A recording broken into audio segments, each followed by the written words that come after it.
it's Erica. Welcome back to Maniacal Reader. Today I'm doing the 12 Days of Christmas book tag. This tag was originally created by Lizzie from Lizzie Love Books. I'll put a link to her original video down below. The first question is, a partridge in a pear tree. What is your favorite standalone? To be honest, I don't really read a lot of standalones. I've read some standalones, but I don't often read many. One standalone doesn't really stick out as my favorite one, so for right now I don't really have an answer to this question. The next question is, two turtle doves. What is your favorite OTP or favorite ship? My answer to this question would definitely have to be Lily and Lo from the Addicted series by Krista and Becca Ritchie. This is the first book in a new adult romance series. It's one of my favorite series of all time. Lily and Lo are definitely my favorite couple in this series, and perhaps my favorite couple ever. Lo is addicted to booze and Lily is addicted to sex. And through this series, these two characters just overcome their addictions, and their love for each other is so real. It also just helps them be the best people that they can be for each other, so this is definitely my favorite ship. Surprise, surprise, I've talked about this series many times on my channel. The next question is, 3 French hens. Name your favorite trilogy.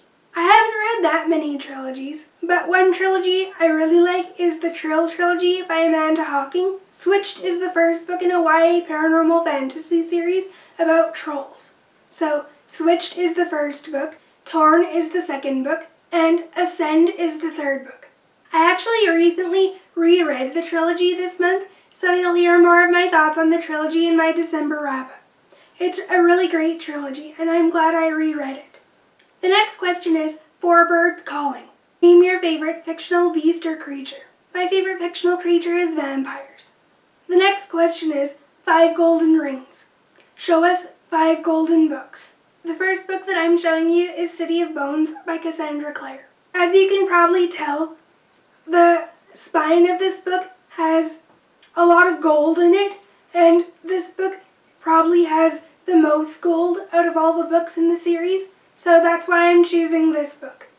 I also wanted to show you City of Glass, which is the third book in this series. It has some gold flecks in the spine, but I find that it's mostly a bronze color. But it does have some gold in it as well, so I think this book counts too. The next book that I think counts is City of Fallen Angels. City of Fallen Angels also has some gold flecks in its spine. The last book I have is The Golden Lily by Rochelle Mead. This book certainly doesn't have a gold cover, but it has golden writing on the spine.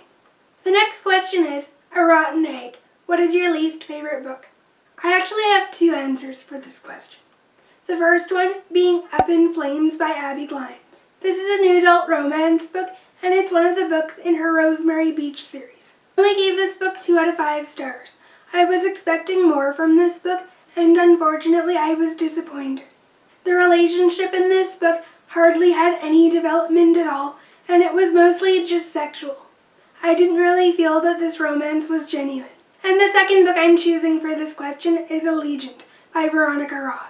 I think everyone I know really hates the finale to this trilogy, so it shouldn't be a surprise that I'm choosing this book. The next question is 7 Swans a-Swimming. Choose a book with water on the cover. For this question I'm going to have to go with Wake by Amanda Hocking.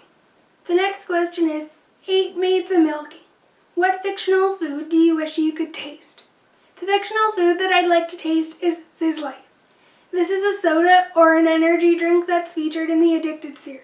And I really wish I could taste that, since the characters are always drinking it or somehow referencing Fizz Light. The next question is 9 Ladies Dancing. What is your favorite dance between 2 characters? And for this question I'm going to have to go with Damon and Elena from the Vampire Diaries TV show.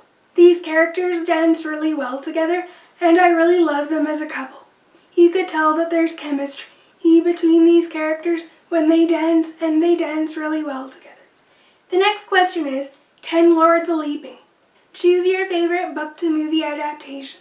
I hardly ever watch book-to-movie adaptations, mostly because I feel that I'll be disappointed if I watch them and the movie will be too different from the book, so I hardly ever choose to watch adaptations. But one movie adaptation that I really like is Everything Everything. I actually prefer the movie over the book. And I really enjoyed watching the movie this year. I would totally watch it again. The next question is 11 Pipers Piping. Choose your favorite book-to-movie-adaptation soundtrack. I don't really listen to book adaptation soundtracks, so I don't have an answer for this question. And the final question for this tag is 12 Drummers Drumming. It's the end of the song. What is your favorite book ending? For this question, I have a few answers. The first being Some Kind of Perfect by Krista Becker-Ritchie. This is the 10th and final book in the Addicted series, which is a new adult romance series. This book just shows the characters at a very good place in their lives. And this book actually features them trying to be parents to their kids. They've really grown so much as people, and this book was actually a terrific ending to a long series. Once you get to this book in the series, there is no doubt that you've been on a long journey with these characters. And I just love these characters so much. I feel that they're like my best friends or family. They have a really special place in my heart. The next book that I wanted to mention is Addicted After All by Krista Becker-Ritchie. This is one of the books in the Addicted series, and this book concludes Lily and Lo's story. I really like the journey that these characters took in this book, and a particular scene near the end of this book really shows that Lily and Lo are truly connected to each other and that they've overcome so much. I teared up during so many moments during this book, and I just left this book feeling so proud of Lily and Lo and the people that they've become in this book. Those are all of the questions for this tag. Comment down below and tell me what some of your answers to these questions might be. I hope you guys enjoyed this video, and I'll see you in my next one.